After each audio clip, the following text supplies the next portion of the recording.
Hello guys, welcome to एम्पाइब। यहां पर your silver sir is going to take stoichiometric calculations. वापस से सेकंड पार्ट है हमारा, जिसके अंदर हम फर्दर चीजें सीखेंगे। प्रिंसिपल ऑफ एटम कंजर्वेशन सीखेंगे, हम यील्ड्स निकालना सीखेंगे। सो बहुत इंपॉर्टेंट चैप्टर है, जिससे हमारे बहुत अच्छे क्वेश्चंस मोल कंसेप्ट के बन के आते हैं। आई होप आप सभी यहां पर जो है बिल्कुल अपना कंसंट्रेशन फोकस के साथ जुड़ चुके हैं। और एक और बात यहां पर ध्यान से सुन लो, आफ्टर दिस क्लास आपको एम्बाइब ऐप अगर आपने डाउनलोड नहीं करी है तो करनी है, ताकि आप जितना भी यहां पर सेशन हो रहा है उसका प्रैक्टिस जो है वो बहुत बढ़िया तरीके से कर पाएं। यहां पर सारे टॉपिक्स और सब टॉपिक्स पे आपको बहुत ही ब्यूटीफुल तरीके से क्वेश्चंस और उस पे बनने वाले जो टेस्ट हैं वो मिल जाएंगे। तो यहां पर हम स्टार्ट करें हमारा जो लेक्चर है। और यहां पर बच्चों ऑलरेडी आपको पता है हमने ये सारी चीजें कवर कर ली हैं। आपने सारे लेक्चर नहीं देखे हैं, do watch it. Stoichiometric calculations हम करने वाले हैं, इसके बाद कॉन्सेंट्रेशन टर्म्स जो है वो भी आने वाला है। और बिल्कुल ध्यान से सुन लीजिए, आज जो है हमारे पास कौन कौन से कंसेप्ट हम करने वाले हैं। Those are going to be principle of atomic conservation, sequential stoichiometric reactions and percentage yield. इन सारे टॉपिक्स को समझने के लिए हम थोड़ा सा यहां पर रीकैप भी कर लेते हैं। रीकैप जो है वो हमारे पिछले जो लेक्चर हुआ था उसका है, जिसमें बच्चों हमने स्टोक्योमेट्रिक कैलकुलेशन 1 की बात करी थी। जिसमें ध्यान से देखिए क्या क्या हमने देखा था। हमने देखा था कि स्टोक्योमेट्री का मतलब है जो रिएक्टेंट्स और प्रोडक्ट्स हैं उनके बीच में कुछ क्वांटिटेटिव रिलेशनशिप होना। दैट मीन अगर हमारे पास रिएक्टेंट 1 मोल जो है वो कंज्यूम हो रहा है तो प्रोडक्ट कितना बनेगा, या फिर अगर 2 रिएक्टेंट्स हैं तो 1 मोल एक रिएक्टेंट का दूसरे मोल से कितना रिएक्ट करेगा। और इसके लिए हमारे पास स्टोक्योमेट्री की एक बेसिक सी इक्वेशन जो है वो निकल के आती है। कभी भी आपके पास एक बैलेंस्ड केमिकल इक्वेशन लिखी हो, ध्यान रखना बैलेंस्ड केमिकल इक्वेशन होना वो जरूरी है। तब आप क्या करेंगे, तब आप इस तरह की बैलेंस्ड केमिकल इक्वेशन में रिलेशन लिख सकते हैं कि जो रिएक्टेंट्स हैं उनके जो मोल्स कंज्यूम होंगे divided by their stoichiometric coefficient is going to be equal to जितने आपके यहां पर जो है प्रोडक्ट्स बनेंगे उनके moles divided by stoichiometric coefficient. तो ये फंडा अगर आपको क्लियर है, इसके बाद एक और चीज हमने यहां पर जो है सीखी है वो है लिमिटिंग रिएजेंट, जिसको आज हम यूटिलाइज भी करेंगे।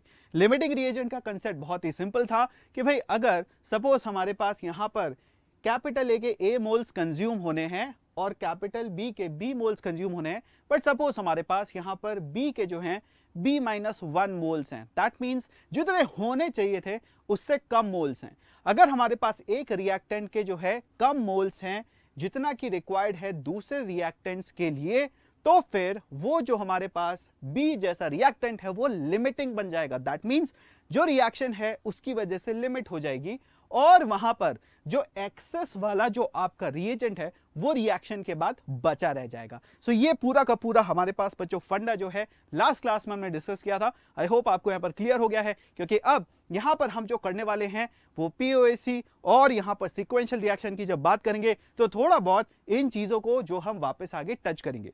अभी जो हम यहां पर फर्स्ट कंसेप्ट कर रहे हैं that is POAC, principal of atomic conservation. ये क्या है इसको ध्यान से सुनिए। ये बहुत ही बेसिक सा आपका एक ऐसा कंसेप्ट है जिसको हम जो law of conservation of mass है उसके थ्रू हम यहां पर ड्राइव कर सकते हैं। ठीक है जी, क्या चीज है यहां पर ध्यान से सुनिए।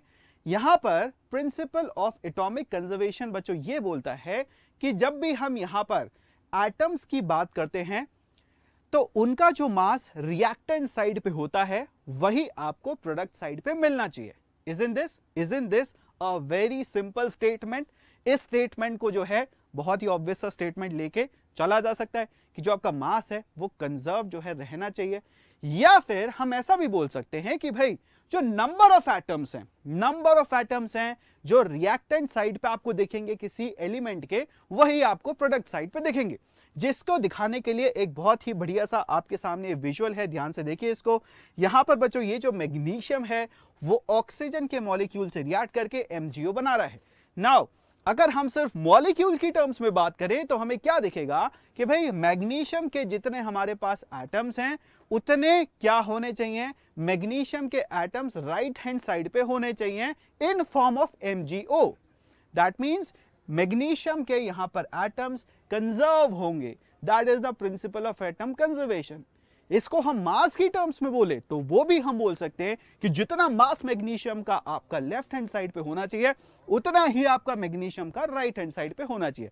Isn't this? और ऑक्सीजन के बारे में भी बिल्कुल सेम इंफॉर्मेशन बोल सकते हैं, जितने ऑक्सीजन के एटम्स लेफ्ट हैंड साइड पे होते हैं राइट हैंड साइड पे, एंड इसका मास जो है उसके टर्म से बोले तो इतना लेफ्ट हैंड साइड पे मास है उतना राइट हैंड साइड पे भी रहेगा। ये केमिकल रिएक्शन के अंदर हमेशा एप्लीकेबल होने वाला एक कंसेप्ट है। ये फंडा कहां नहीं लग पाता? तो मेरे प्यारे बच्चों, आपको ये पता होना चाहिए कि न्यूक्लियर रिएक्शन में हम पीओएसी नहीं लगा सकते।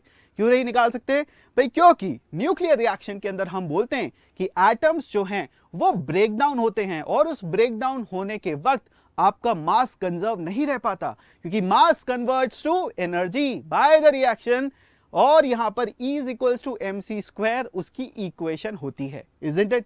तो पीओएसी हमारा केमिकल रिएक्शंस के अंदर लगने वाला एक बहुत ही बेसिक सा कंसेप्ट है। इसको अब लगाना कब होता है, इस चीज को अब ध्यान से सुनिए।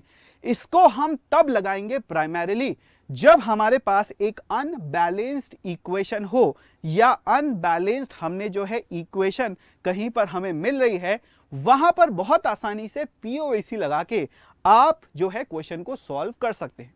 क्या मतलब होगा अनबैलेंस्ड इक्वेशन का? जैसे कि आप सिंपल सा यहां पर एग्जांपल देख सकते हो, KClO3 gives KCl plus O2। KClO3 जो होता है हमारे पास पोटेशियम क्लोरेट, इसको अगर थोड़ा सा भी हीट किया जाए बच्चों, ऑक्सीजन रिलीज होती है।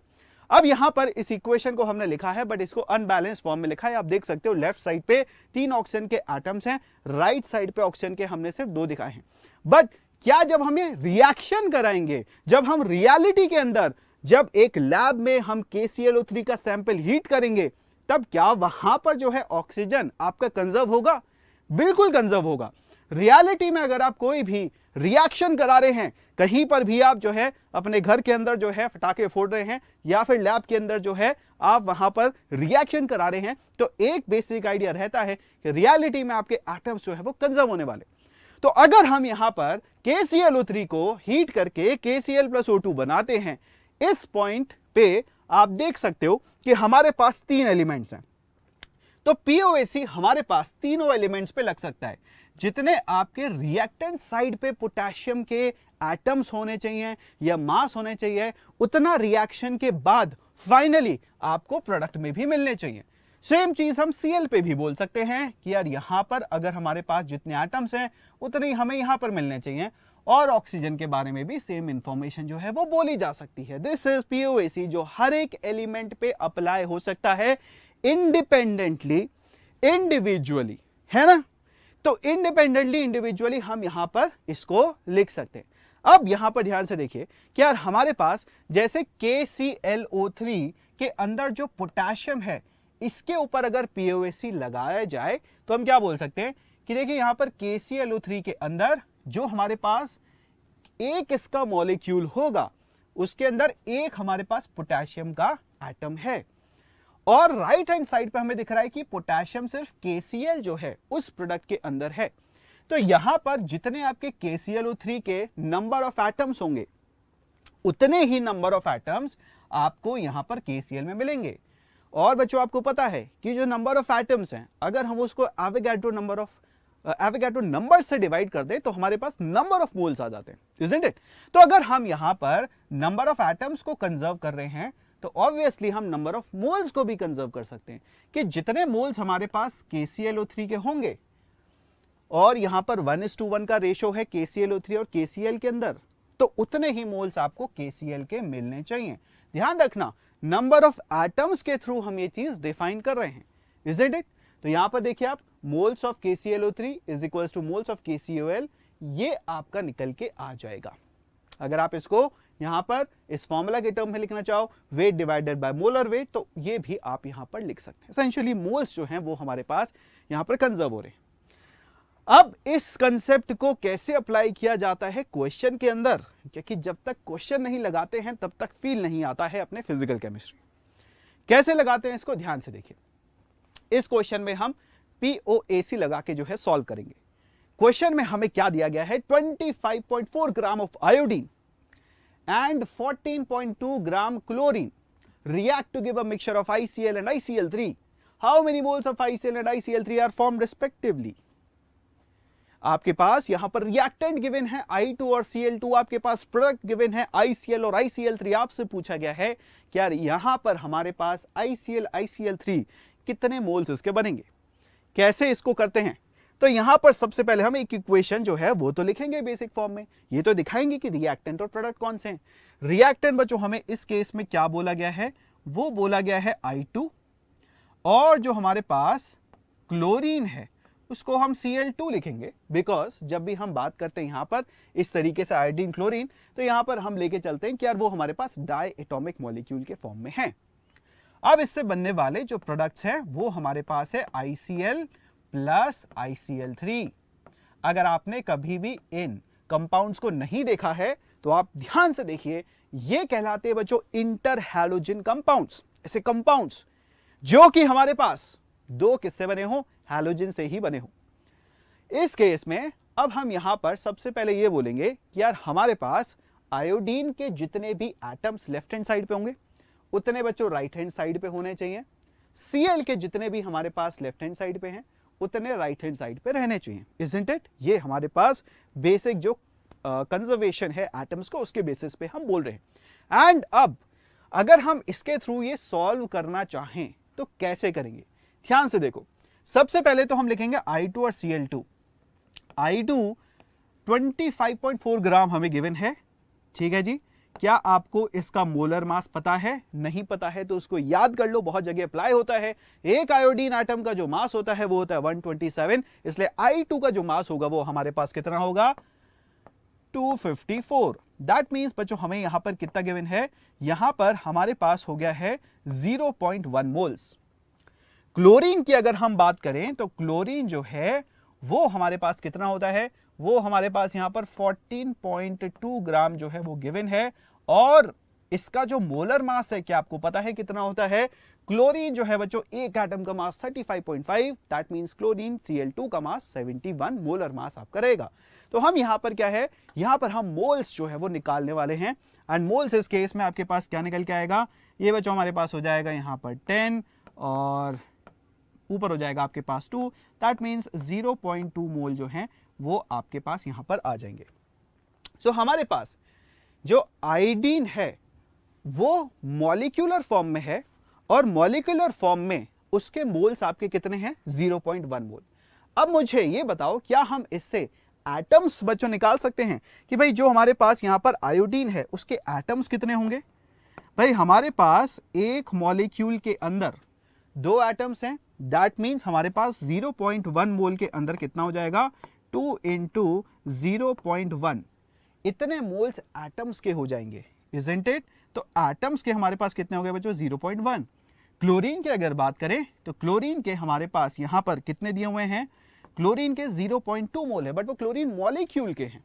एटम्स कितने हैं, एटम्स हम बोलेंगे भाई यहां पर एक मॉलिक्यूल में दो क्लोरीन है, सो 0.2 × 2 दैट इज 0.4 मोल्स जो हैं हमारे पास किसके हो गए, क्लोरीन के हो गए। According to POAC, principle of atom conservation, जितने आयोडीन के एटम्स इस साइड हैं उतने ही हमें यहां मिलने चाहिए, जितने क्लोरीन के एटम्स इस साइड है उतने हमें यहां मिलने चाहिए, इजंट इट। तो अब यहां पर इसको कैसे सॉल्व किया जाए फर्दर, इसको सॉल्व करने के लिए कुछ हम बेसिक मैथमेटिक्स का यूज करते हैं। क्या करेंगे बेसिक मैथमेटिक्स, इसको ध्यान से देखिए।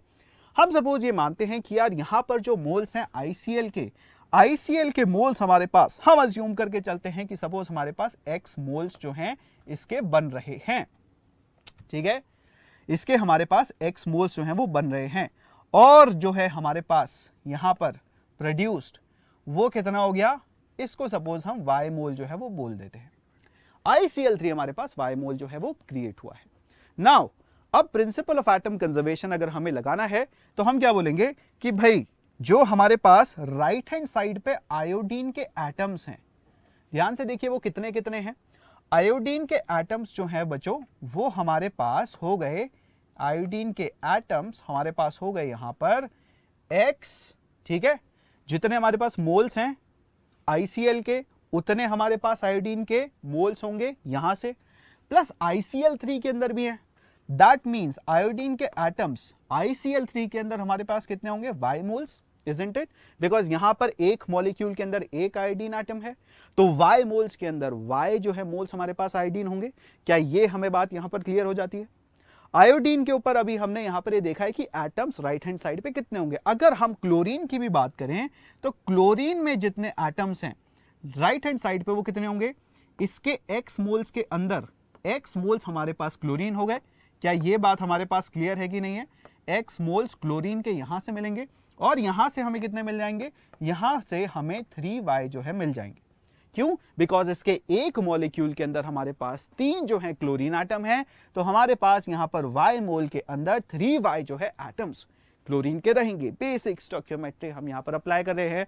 बेसिक जो बिल्कुल मैथमेटिक्स होती है जिसको आप 5th क्लास के अंदर पढ़ते हैं बच्चों, वही यहां पर अप्लाई हो रही है। कुछ यहां पर जो है बहुत हाई फाई हम नहीं कर रहे, very very basic mathematics we are applying. एक बार आपको यहां पर ये क्लियर हो गया, अब आपको दिख रहा होगा आपको क्या करना पड़ेगा। आपको यहां पर 2 इक्वेशन बनानी पड़ेंगी जिसके अंदर 2 वेरिएबल्स हैं, तो वो सॉल्व अगर कर दोगे तो तुम्हारा काम जो है वो हो जाएगा। 2 इक्वेशन 2 वेरिएबल्स ये हमें यहां पर सॉल्व करने हैं। कैसे इसको सॉल्व किया जाए भाई? सपोज हम यहां पर बोले कि POAC हम लगा रहे हैं ऑन आयोडीन। आयोडीन पे POAC लगा रहे हैं तो हम बोलेंगे भाई यहां पर लेफ्ट हैंड साइड पे जो आयोडीन है वो कितना है, 0.2 मोल है। इसके टोटल नंबर ऑफ एटम्स का जो नंबर है वो कितना है, 0.2 एवोगाड्रो नंबर। और राइट हैंड साइड पे जो है हमारे पास x प्लस y है। और अगर हम POAC किस पे लगा दें, अगर हम POAC लगा दें यहां पर क्लोरीन पे, तो हमारे पास यहां पर क्लोरीन जो है लेफ्ट हैंड साइड पे कितना है, वो है 0.4। और बच्चों हमारे पास राइट हैंड साइड पे उसके एटम्स कितने निकल के आ रहे हैं, वो है x प्लस 2y। तो आपको दिख रहा होगा कि ये बिल्कुल बेसिक मैथमेटिक्स है हमारे पास। और इस बेसिक मैथमेटिक्स के ऊपर अगर हम सोल्यूशन जो है वो बेसिक सा करें कि यार यहाँ पर ये हमारे पास 1 है, ये हमारे पास 2 है। सपोज हम यहाँ पर 2 - 1 करते हैं बच्चों, तो हमारे पास क्या निकल के आएगा, हमारे पास निकल के आएगा 0.2 इज इक्वल्स टू, अच्छा यहाँ पर अपने पास कितना हो गया, यहाँ पर 3 था, तो ये हो गया हमारे पास प्लस 2y। दैट मीन्स हमारे पास ये चीज कितनी निकल के आ रही है, सेकेंड यहां पर जो है अपने पास 0 हो जाएगा। 0.2 is equals to 0 because x से x कट गया और हमारे पास 2y ये हमारे पास आ गया। इससे हमारे पास y बच्चों कितना निकल के आ रहा है, ये हो रहा है 0.1। ठीक है जी, ये हमारे पास निकल के आ गया, y 0.1 निकल के आ गया। क्या हम बिल्कुल इसी तरीके से x जो है वो भी निकाल सकते हैं? भाई यहां पर ये जो y निकला है अगर तुम उसको डाल देते हो तो x जो है वो डायरेक्टली निकल जाएगा। ठीक है, इसके बेसिस पे हमारे पास x जो है वो डायरेक्टली कहां से, फर्स्ट इक्वेशन से निकल जाएगा। तो यहां पर x कितना आएगा अपने पास, 0.1 आ गया। ठीक है, तो ये हो गया हमारे पास x और y की वैल्यू। अगर आप इसको यहां रखते हो तो आपको क्या मिल गया, यहां पर मोल्स जो है बच्चों मिल गए। दैट मीन्स यहां पर ICl और ICl3 जो है वो इक्वल अमाउंट्स में क्रिएट होने वाले हैं। क्या ये बात हमें बिल्कुल क्लियर है यहां पर? तो बच्चों करेक्ट आंसर यहां पर जो अपने पास निकल के आएगा वो क्या होगा, 0.1 और 0.1। क्या ये हमारे पास करेक्ट है? बिल्कुल करेक्ट है। ठीक है, पूरा पूरा सोल्यूशन आपके पास यहां पर लिखा हुआ है अगर आप इसको रिटन फॉर्म में जो है देखना चाहें तो। चलिए एक और जगह हम इस कंसेप्ट को लगा के देखते हैं ताकि आपका कंसेप्ट और ज्यादा स्ट्रांग हो जाए। What amount of CaO calcium oxide will be produced by 1 gram of calcium. इसको कैसे सॉल्व किया जाएगा? क्या हम मैथडोलॉजी जो है वो समझ गए हैं? किस तरीके से जो हमें यहां पर प्रोसीड करना होता है वो समझ गए हैं? बिल्कुल। सबसे पहले हमें यहां पर इक्वेशन लिखनी पड़ेगी और उसके बाद जो है हमें यह देखना पड़ेगा कि लेफ्ट हैंड साइड पे एटम्स कितने हैं, राइट हैंड साइड पे एटम्स कितने हैं। जैसे कि अगर हम यहां पर इक्वेशन लिखना चाहें तो क्या लिखेंगे, Ca plus O2 gives CaO। ठीक है, और मैंने आपको क्या बोला है कि POAC आप वहां भी लगा सकते हो जहां पर आपके पास जो है बैलेंस्ड नहीं है इक्वेशन, वहां भी चल जाएगा। अगर आप देखोगे यहां पर बिना बैलेंसिंग के भी हम जो है POAC लगा सकते हैं। हमें बस बोलना क्या है कि भाई ये एटम्स के बारे में देखिए, आप एटम्स के बारे में देखिए कि यार जो हमारे पास कैल्शियम है जो लेफ्ट हैंड साइड पे जितने एटम्स हैं उतने ही राइट हैंड साइड पे होंगे, ऑक्सीजन के एटम्स जितने लेफ्ट हैंड साइड पे उतने राइट हैंड साइड पे होंगे। और बच्चों हमें यहां पर कौन सा डेटा जो है वो गिवन है, हमें यहां पर डेटा गिवन है कैल्शियम का। ठीक है, हमें यहां पर कैल्शियम का डेटा गिवन है। क्या डेटा गिवन है इसको ध्यान से देखिए।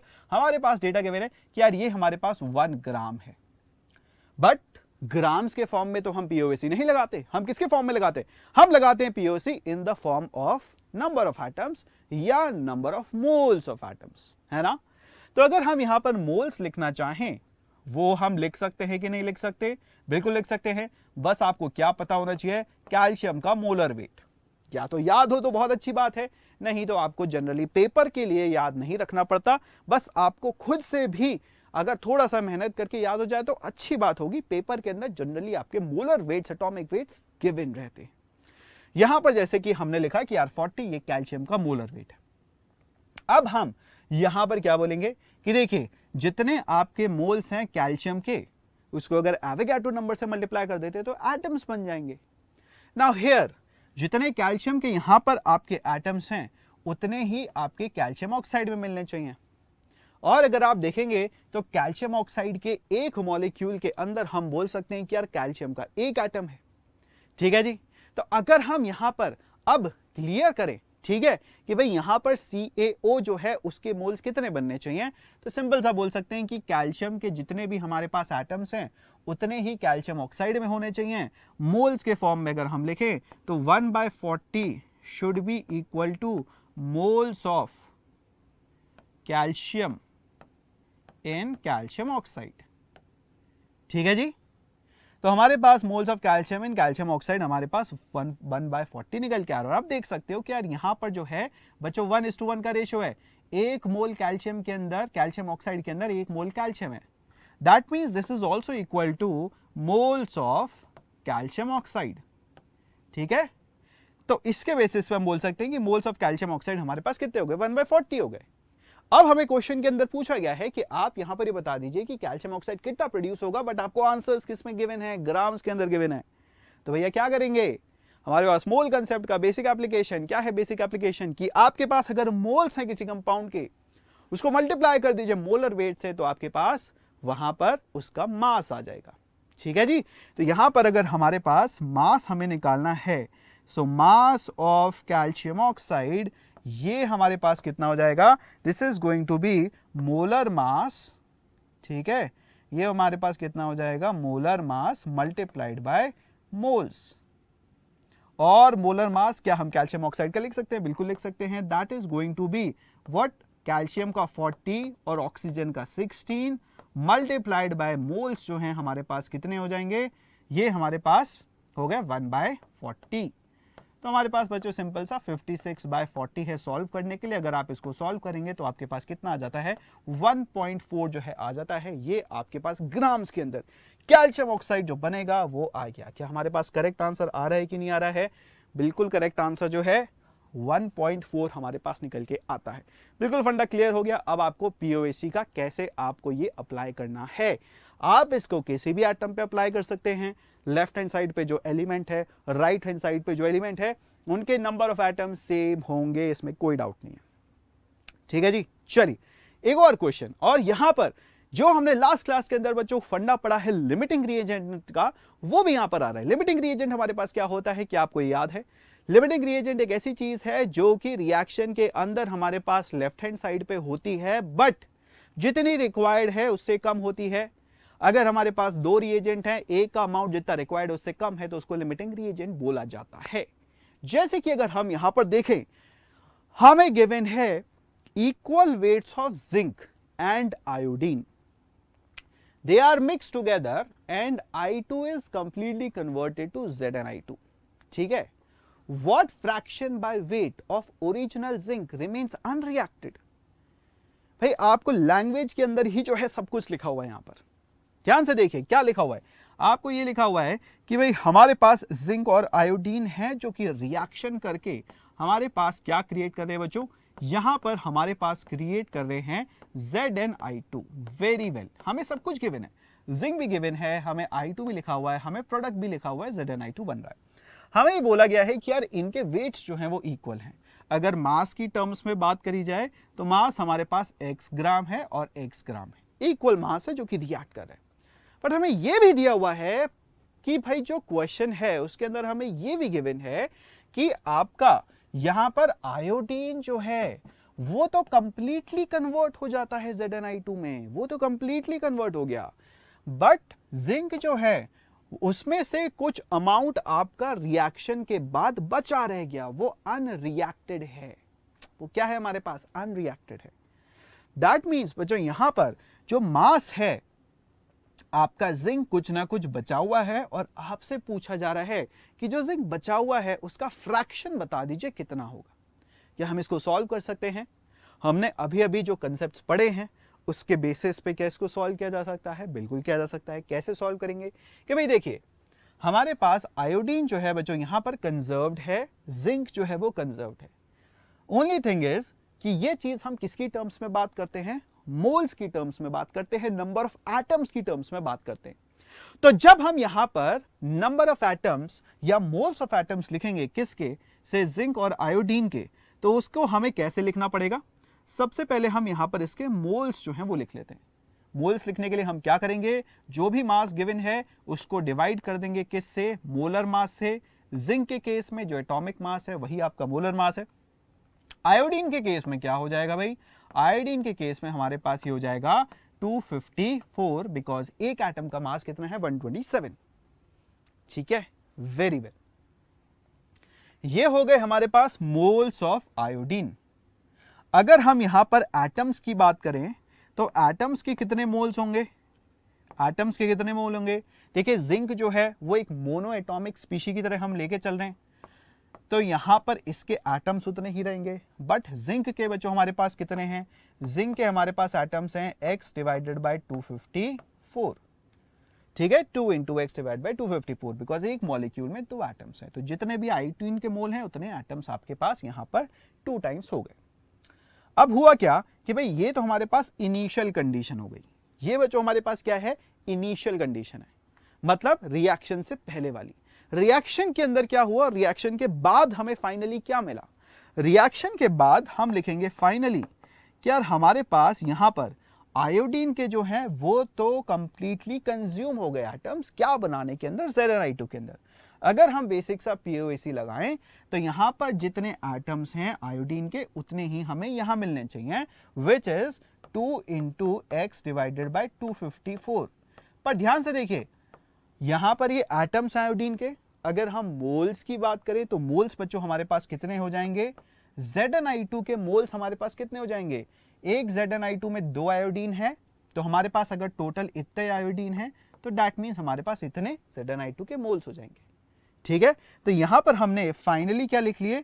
मोल्स लिख लिए किसके? ऑफ आयोडीन, जो कि 0 हो गया, एंड ZnI2। अब बात ये आई कि यार जिंक जो है वो हमारे पास कितना बचेगा लेफ्ट हैंड साइड पे, बिकॉज हमें दिया हुआ है कि जिंक जो है यहां पर वो ओरिजिनली जो है उससे कुछ बचा हुआ है। अब आप देख सकते हैं कि यार यहां पर अगर हम सिंपल सा POAC अप्लाई करें तो जिंक जो है लेफ्ट हैंड साइड पे जितना है और राइट हैंड साइड पे जितना है उसके कॉरेस्पॉन्डिंग हम लिख सकते हैं कि यार इनिशियली ये x/65 था और फाइनली हमारे पास जिंक जो है वो कितना हुआ? वो हमारे पास हो गया यहां पर x/254। तो हमारे पास जो x/254 है उतना जो है जिंक वो प्रोडक्ट साइड पे ZnI2 बना रहा है, और लेफ्ट हैंड साइड पे हमारे पास क्या है? इतना जिंक अभी भी बचा हुआ है। तो ये हो गए हमारे पास number of moles of atoms जो कि जिंक के हैं। बहुत बढ़िया, हमारा काम खत्म, क्योंकि अब हमसे जो पूछा गया है वो पूछा गया है fraction by weight of original zinc which remains unreacted. इसको आप कैसे निकालेंगे? फ्रैक्शन की जब भी बात करी जाए तो आप इसको कैसे निकालते हैं? बहुत सिंपल सा है कि आप जो है जो भी स्पीशी में आप फ्रैक्शन ढूंढ रहे हैं that divided by the original number, that means इस केस में हमारे पास हम इस चीज का फ्रैक्शन चाहते हैं as compare to the original. तो हम अगर मास की टर्म्स में लिखें, हम यहां पर लिख सकते हैं कि यार हमारे पास जो बचा हुआ है, ठीक है, अगर मैं फ्रैक्शन की टर्म में लिखना चाहूं तो हमारे पास जो बचा हुआ है वो x/65 है माइनस x/254। ठीक है, ये हो गए मोल्स। अगर आप इसको मास की टर्म्स में लिखना चाहते हो तो क्या होगा? आपको इसको मल्टीप्लाई करना पड़ेगा 65 से, बिकॉज ये किसके मोल्स हैं? जिंक के मोल्स हैं। तो जिंक के मोल्स आपको गिवन है, उसको आप मोलर मास ऑफ जिंक से मल्टीप्लाई कर दीजिए तो आपके पास मास आ जाएगा, and divided by what? Original जो हमारे पास जिंक था। ठीक है, ओरिजिनल हमारे पास कितना था? x, हमने बोला था x जो है उसका मास है, तो x हमारे पास ही क्या हो गया? इनिशियल हो गया।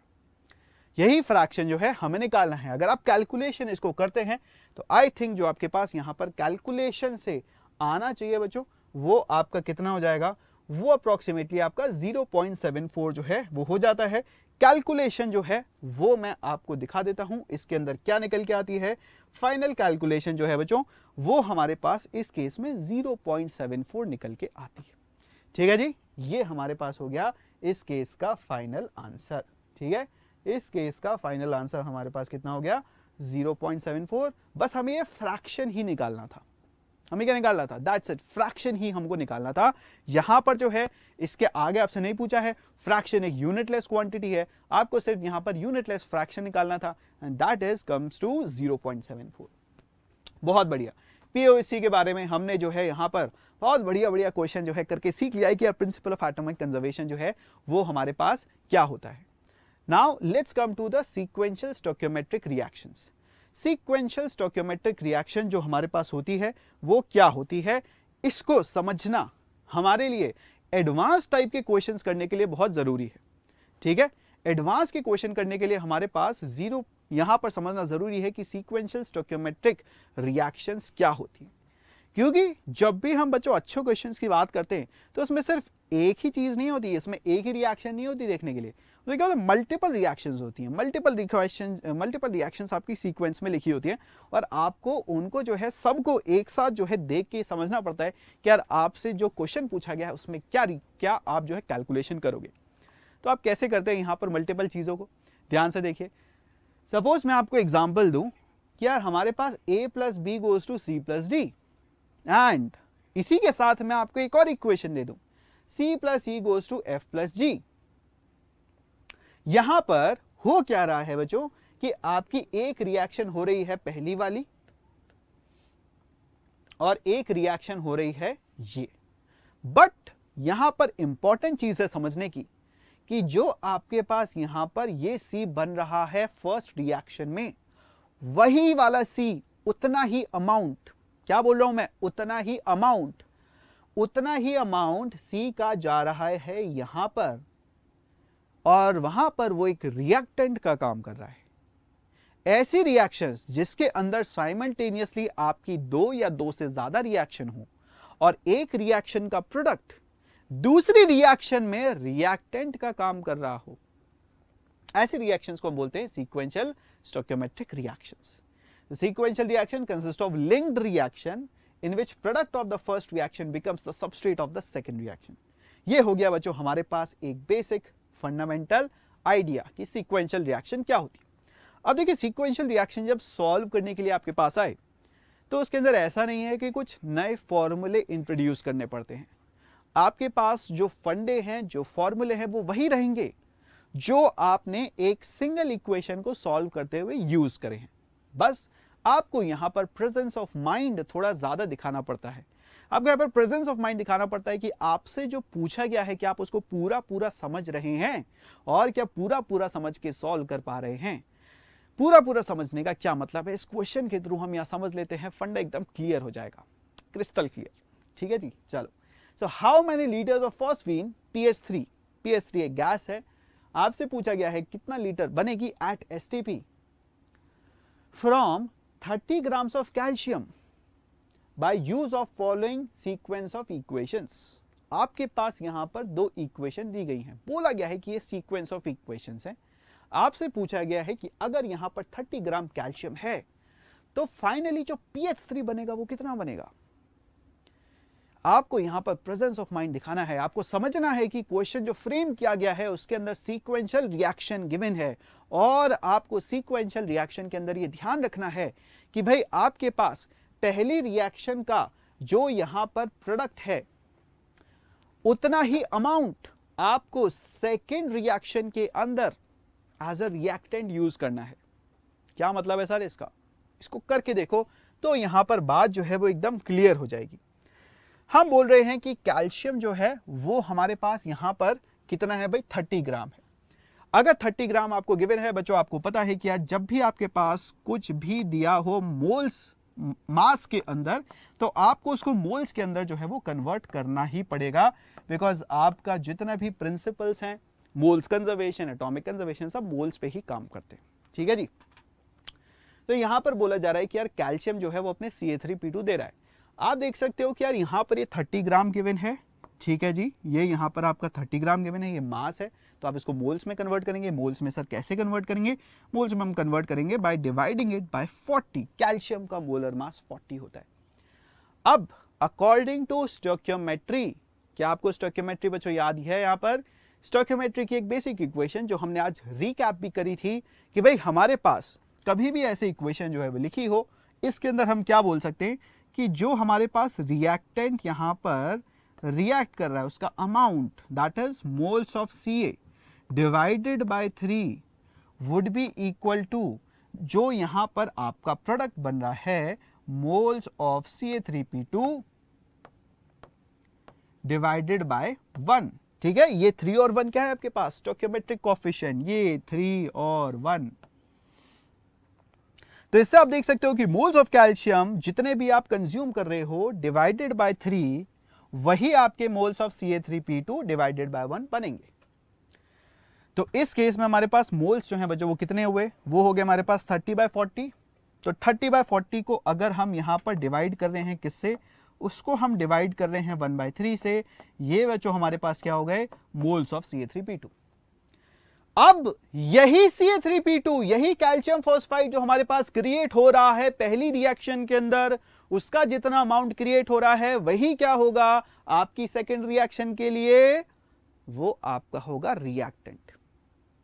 दैट मीन्स यहां पर ये जो आपके पास 1/4 ये आपके पास निकल के आया, यही बच्चों आपके पास क्या होने वाला है? यही बच्चों हमारे पास यहां पर Ca3P2 के मोल्स रिएक्टेंट के फॉर्म में यूज आने वाले हैं। और इसी वजह से हमारे पास क्या होगा? यहां पर इस इक्वेशन के अंदर हम फॉस्फीन के मोल्स जो है वो निकाल सकते हैं।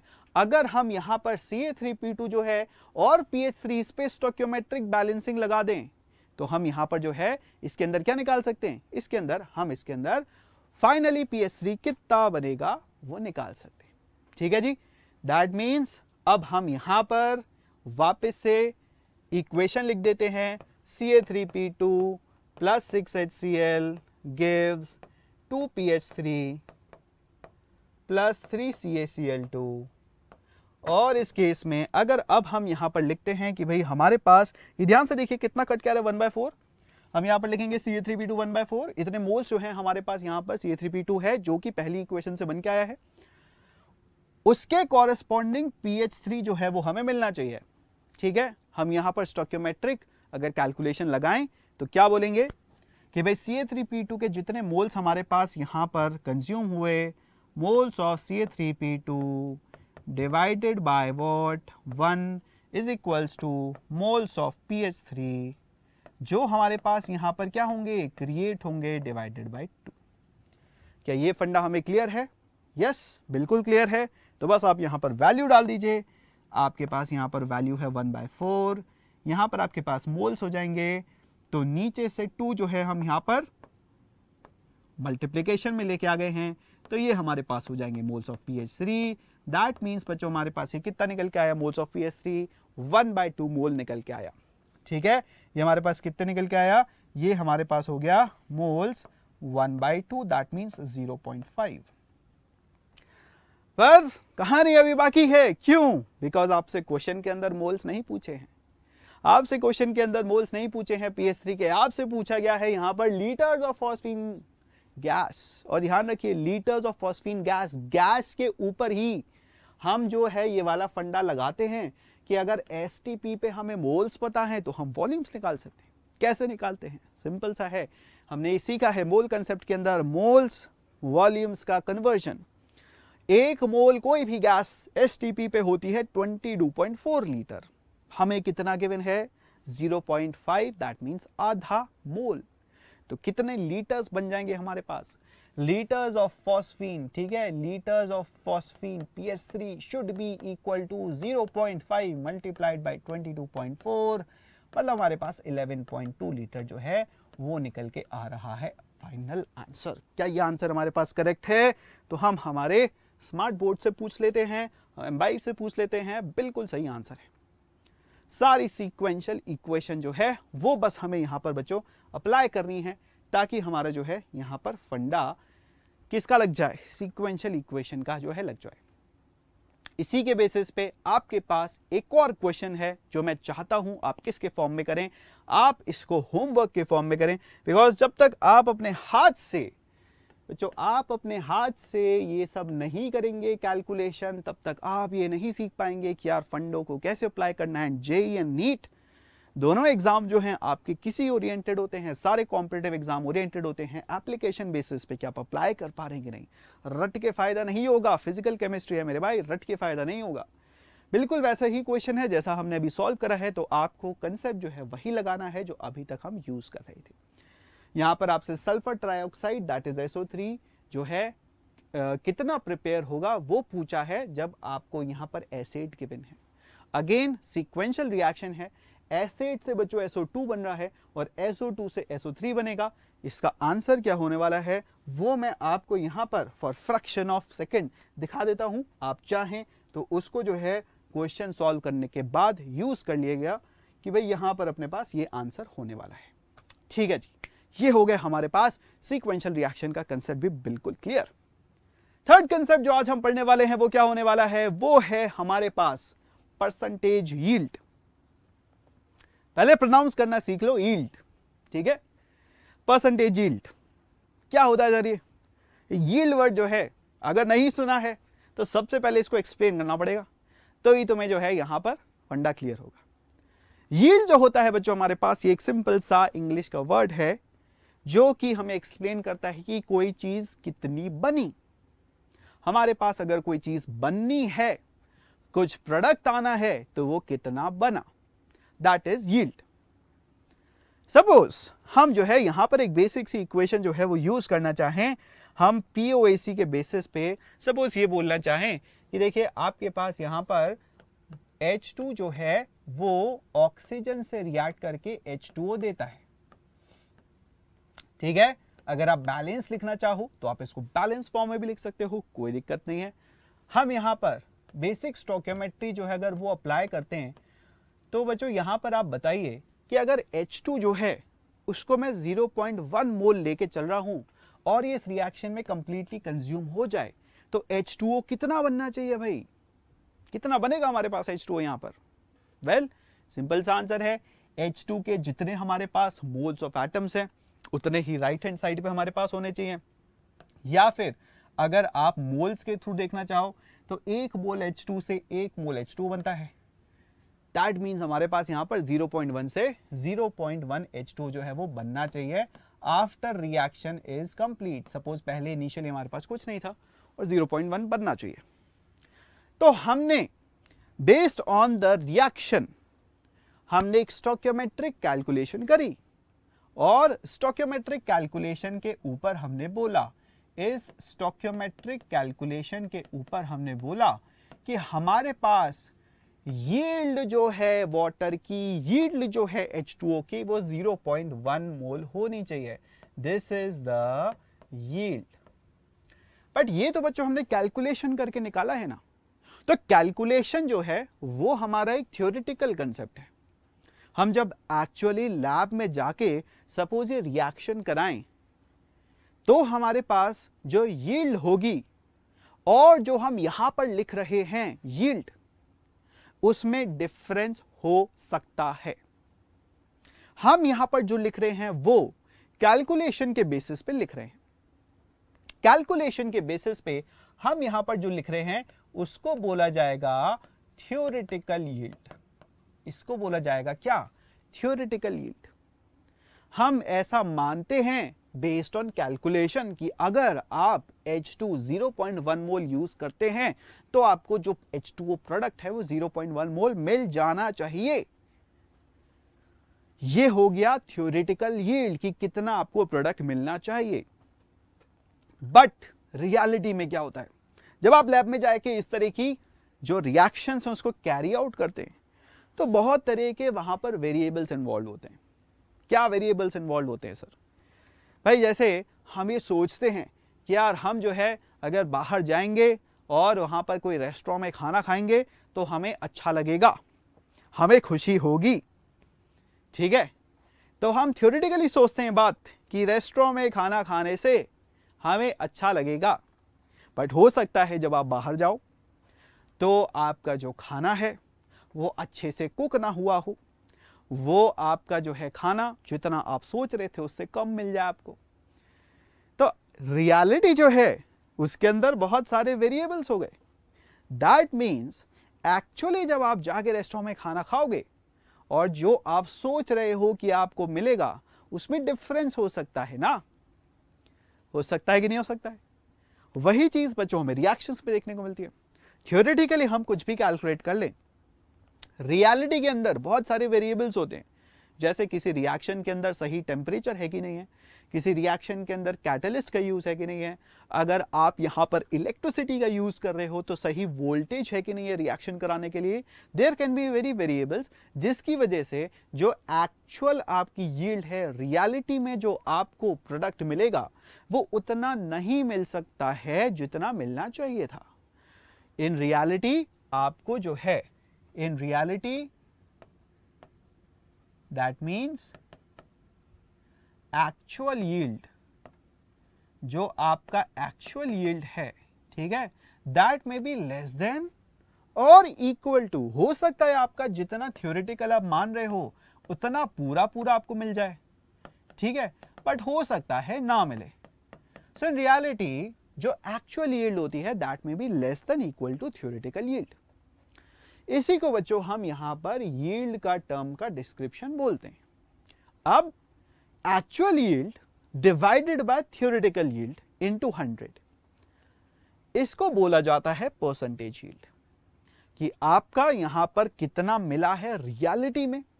जैसे कि सपोज इस एग्जांपल के अंदर, ठीक है, एग्जांपल अगर हमारे पास H2O की एक्चुअल यील्ड, इसको मैं AY यहां पर लिख रहा हूं, एक्चुअल यील्ड वाटर की जो है हमारे पास सिर्फ 0.08 मोल्स ही है, और थियोरेटिकल यील्ड जो है जितनी हमें मिलनी चाहिए थी वो 0.1 मोल है।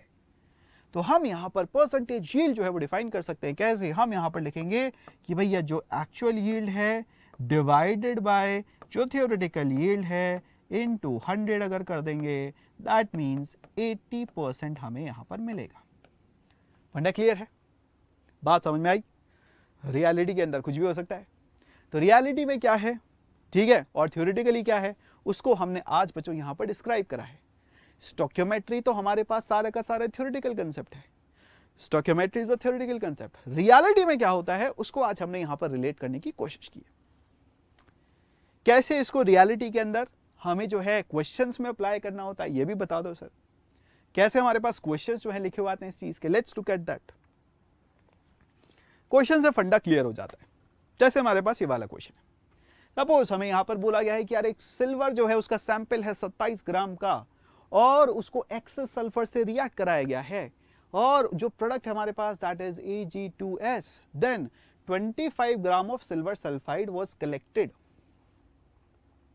आपको यहां पर ये गिवन है कि आपका रिएक्टेंट 27 ग्राम यूज हुआ था और जो प्रोडक्ट है वो 25 ग्राम बना है।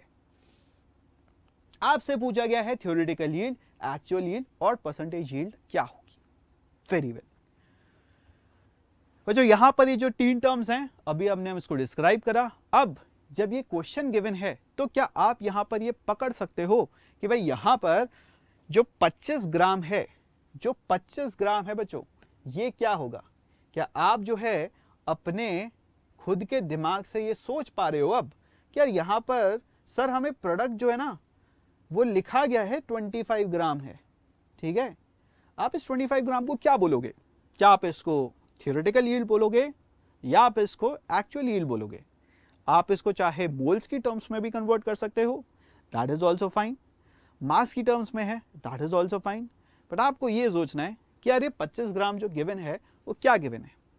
देखो जो हमें क्वेश्चन के अंदर लिखा हुआ है, हमें क्वेश्चन में लिखा हुआ है कि इट वॉज कलेक्टेड। कलेक्टेड मतलब रियलिटी।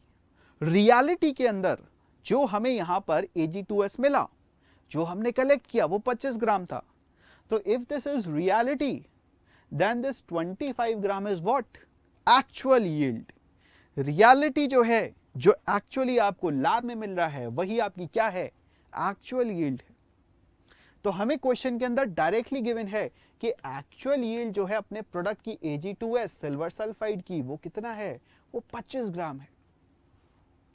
थ्योरेटिकल यील्ड नहीं गिवन है, पर क्या थ्योरेटिकल यील्ड हम निकाल सकते हैं? बिल्कुल निकाल सकते हैं। बहुत सिंपल सा फंडा है। क्या भाई, आपको स्टोइकियोमेट्री लगानी आनी चाहिए, मोल कंसेप्ट लगाना आना चाहिए। कैसे लगाएंगे सर? यहां पर देखिए भाई, आपके पास इक्वेशन तो है ही यहां पर, ठीक है। इक्वेशन जब है तो आप यहां पर मोल कंसेप्ट और स्टोइकियोमेट्री का एप्लीकेशन कर दीजिए। क्या करेंगे? देखिए सिल्वर आपको गिवन है बच्चों 27 ग्राम,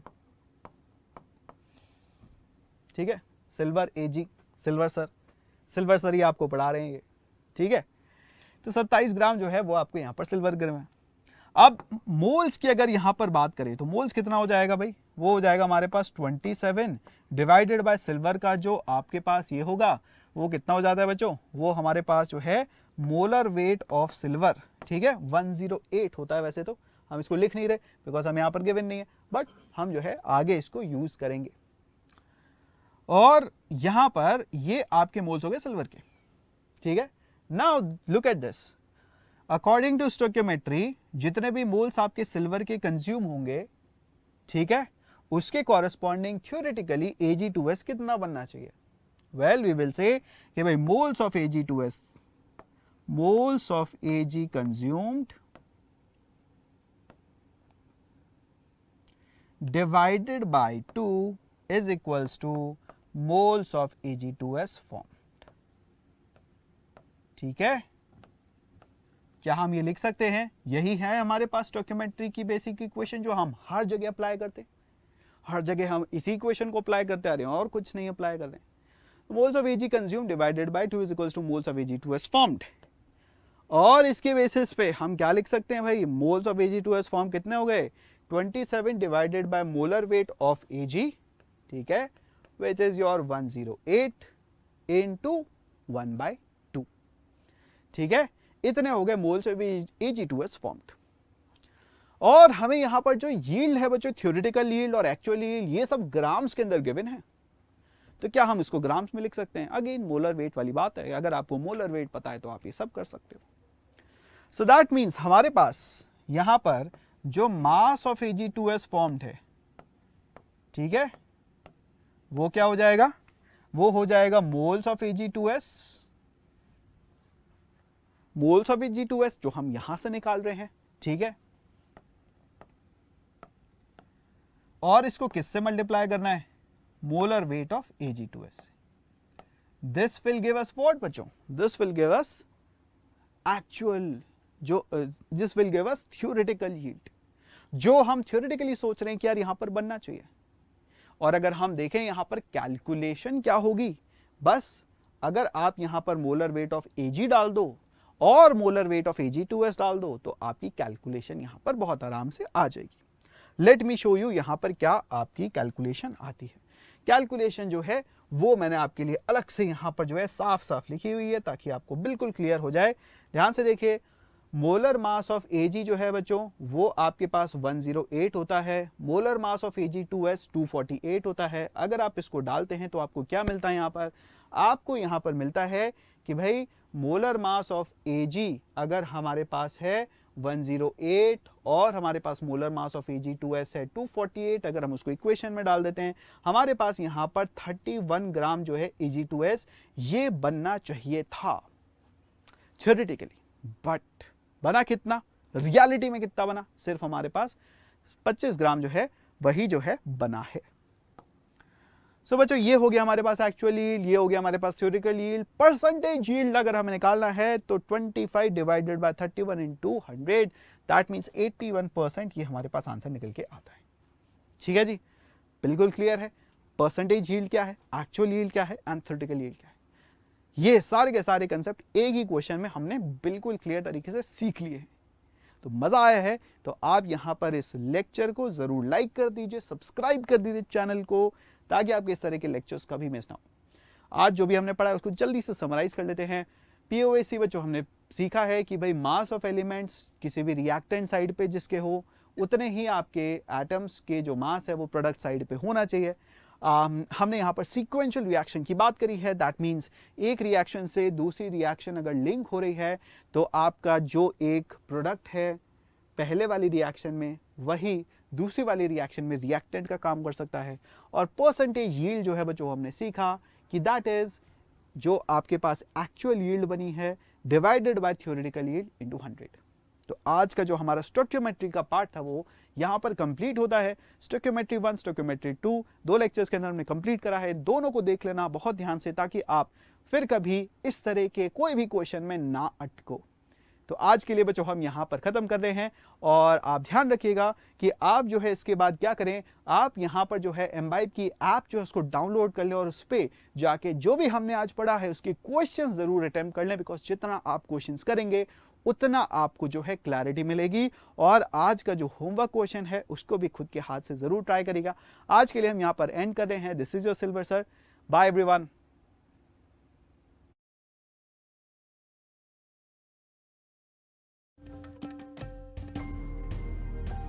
Keep imbibing. We believe in you.